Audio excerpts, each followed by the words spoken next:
Alô, concluindo a nossa aula, nosso papo a respeito da Casa Graça. Casa da Graça, de que Deus. somos nós, entendo a construção de Deus na nossa vida, insuflando as suas bênçãos, para que cresçamos para cima e para baixo.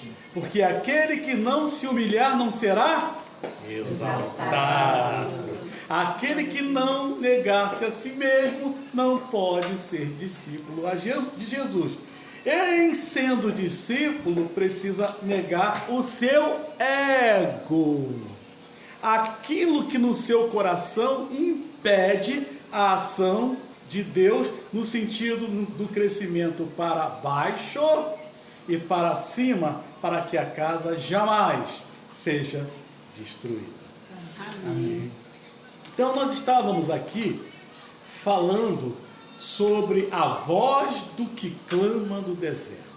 E eu pergunto aos meus pupilos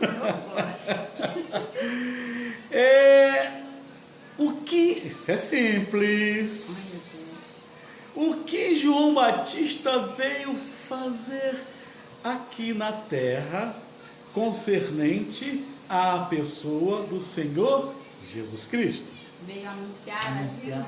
Aqui no texto diz assim, vamos lá para o texto. Voz do que clama no deserto. E a próxima palavra é? Preparai o caminho do Senhor. Então, nós estávamos falando do coração preparado.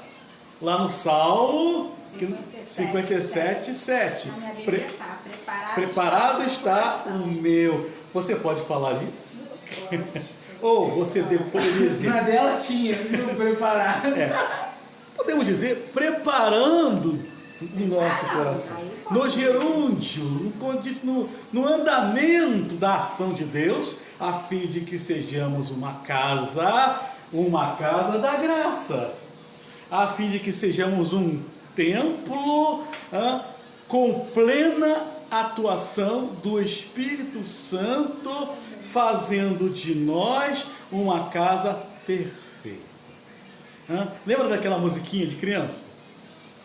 Era uma casa muito engraçada, não tinha teto, agora tem. Ninguém podia entrar nela não, agora foi. E quem entra na casa? O Senhor Jesus Cristo. Que vai preparando. Então, aqui o texto, João Batista, ele preparava o caminho do Senhor para a instauração do seu reino, para a instauração do evangelho do reino, para a instauração do evangelho da graça, das boas novas que propunham salvação pela graça de Deus, a fim de construir. Não é uma casa engraçada, não é uma casa sem teto, não é uma casa sem nada, e não é uma casa em que nela não podia entrar Deus. Agora pode. Agora pode. Então, mas o que na casa é feito para que esta casa se torne, aperfeiçoada, ou se torne edificável? Está aqui escrito, no próximo texto, na próxima frase, endireitai as suas veredas. as suas veredas. E ele entra nos detalhes de como estas veredas são endireitadas, porque ela está toda cheia, já falei isso antes, cheia de relevos, cheia de altos e baixos, cheia de declives, é uma casa geograficamente inviável para a construção da casa. Sim. Então o terreno tem que ser preparado. Por isso, a forma pela qual se é preparado o terreno para a construção da casa é que todo vale se encherá. O que é um vale? Vale? for comparado ao nosso coração. Isto, ele é uma depressão. Alguém aqui já esteve em depressão, prestes à depressão? Já tive momentos. Sim. A Cobranças, gente, né? isso, pressões, cobranças, frustrações neste vale de lágrimas. A gente não controla, né? Nós não controlamos o que entra na nossa mina, no nosso interior. Porque se a gente estiver fraco, né? Paulo falava muito isso, né? Se você estiver fraco com Deus, né?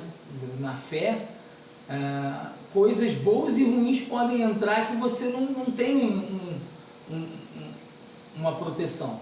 Exato. Então, o nosso, você falou aí, o nosso terreno é cheio de deformidade. Mas Deus consegue.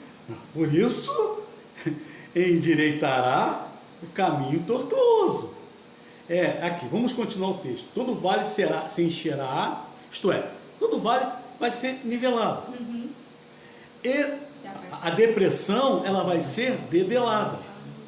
Tá? E se abaixará todo monte outeiro, já falei antes. Sim. Tanto uma vida de baixa, como uma vida de alta, Se endireitará. se endireitará.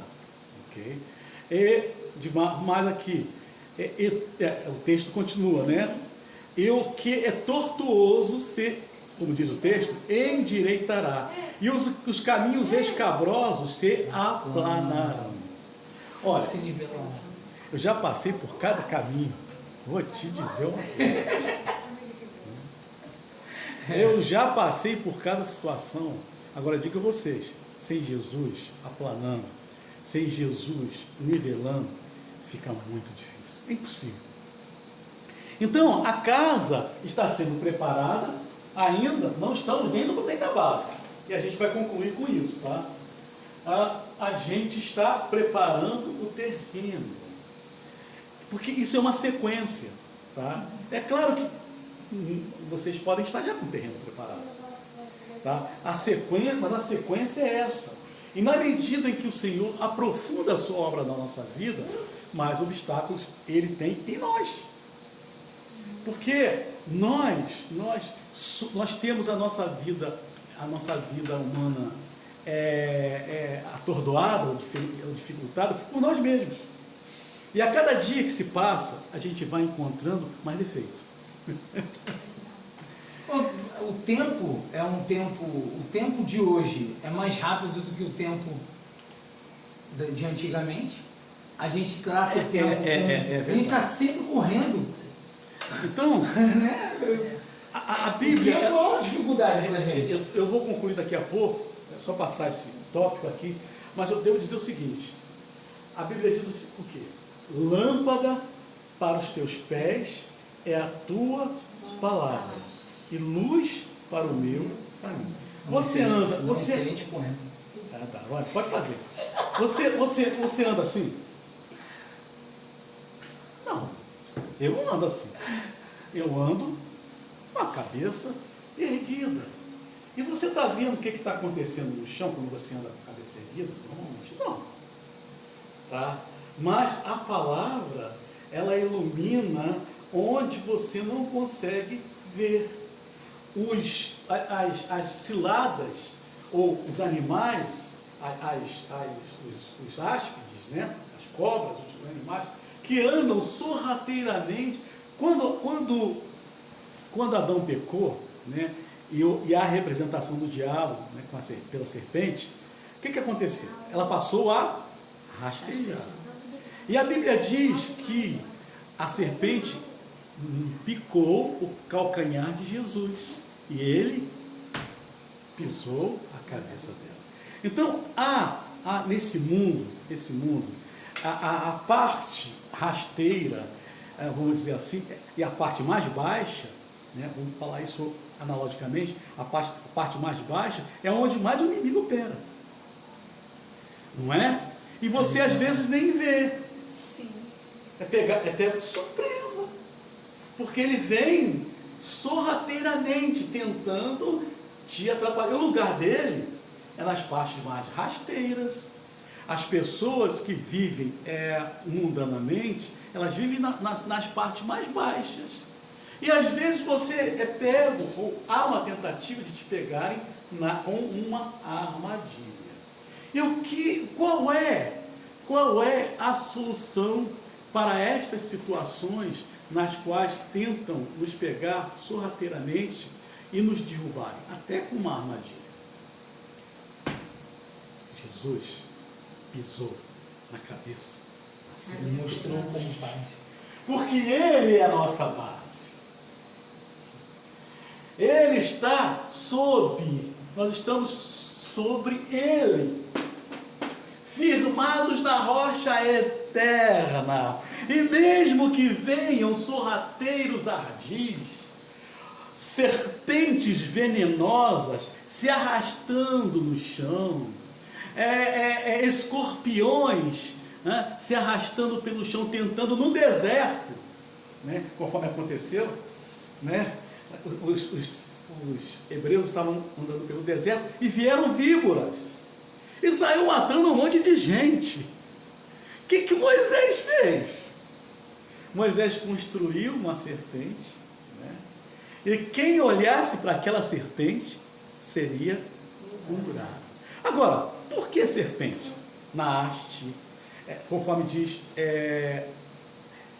Eu interpretei que existe um princípio na medicina que é a isoterapia, onde o igual cura o igual trata o igual. Então, assim, por exemplo, não sei se isso tem a ver. Claro que tem, pode continuar. Mas, por exemplo, pelo amor de Deus, a gente pega a isoterapia na homeopatia, a gente pega o carrapato do animal, manda o tutor levar para o laboratório de fazer a homeopatia, ele dinamiza aquele carrapato do animal e dá o remédio em tablete para o próprio animal, para os carrapatos que estão dentro dele morrerem. Ok. E cria anticorpos contra as doenças. Jesus se fez pecado por nós. Então é isso. A olhar para aquele que nos causou mal, porque Jesus se fez pecado, o que acontece com a gente? Somos curados. Olhando para Jesus, o autor e consumador da nossa fé. Por quê? Ele venceu a serpente. Mesmo tendo a serpente picado o seu calcanhar, ele pisou sobre a cabeça da serpente. E aquele quadro da haste, né, da serpente, simbolizava Jesus feito pecado. Jesus feito serpente, no sentido de representar o pecado. E quando a gente olha para Jesus, tendo em si personificado a serpente ou o pecado, nós somos salvos porque Ele assumiu os nossos. E pelas suas pisaduras somos sarados. O castigo que nos traz a paz estava sobre Ele, e pelas suas pisaduras nós fomos sarados. Ele, aqui embaixo, pisando na cabeça da serpente. Sabe por quê? Ao mesmo tempo estamos andando sobre Ele. E Ele, né, embaixo, como base, nos protege, não nos deixa escorregar. Então a gente vai falar para a semana seguinte, quando vocês marcarem, sobre Jesus. Terça-feira, já está. A gente vai falar sobre Jesus. Tá? Leiam a apostila. Tá? Porque eu vou falar, agora eu falei só sobre o fundamento. Falei só sobre a preparação do terreno. Se vocês tiverem alguma pergunta para a próxima aula, podem trazer. Porque agora eu vou entrar. Por quê? Para vocês vencerem o mundo, precisam conhecer quem é Jesus. Se não conhecer quem é Jesus, fica difícil. Tá? Vou dar um exemplo. Você quer receber uma cura, uma bênção. Tá? Sob que faceta, sob que atributos que atributos você tem que ver em Jesus a fim de que você consiga interceder? Que atributo dele? Eu vou explicar direitinho. Você precisa conhecer Jesus como sumo sacerdote. E eu vou explicar Jesus como sumo sacerdote. Quais são as benesses para a nossa vida espiritual, para a nossa construção, em conhecendo Jesus como sumo sacerdote? Eu vou explicar isso. Jesus como palavra. Eu vou explicar Jesus como palavra. Jesus como redentor. Eu vou explicar. E assim sucessivamente, isso está aqui exatamente na minha apostila, que tem tudo escrito e que eu não vou mostrar a vocês. Tá bom. Posso escrever aqui embaixo? Pô, deve. Já Jesus Cristo já. Deve. Eu botei, olha, eu ainda botei mais, eu botei. Ih, rapaz. Você não vai Alicerce, acelerar. base, fundamento. Jesus Olha Cristo. só. Eu botei. Eu tô engateando ainda. Peraí. Dá uma Pronto. olhadinha. Pronto, já viu. E olha que eu tava de óculos, né? Não, aqui eu tenho tudo escrito, tá? Vocês vão escrever. Só não posso passar para vocês, tá? Não, Amém? Eu vou desligar. A paz do Senhor. A paz do Obrigado.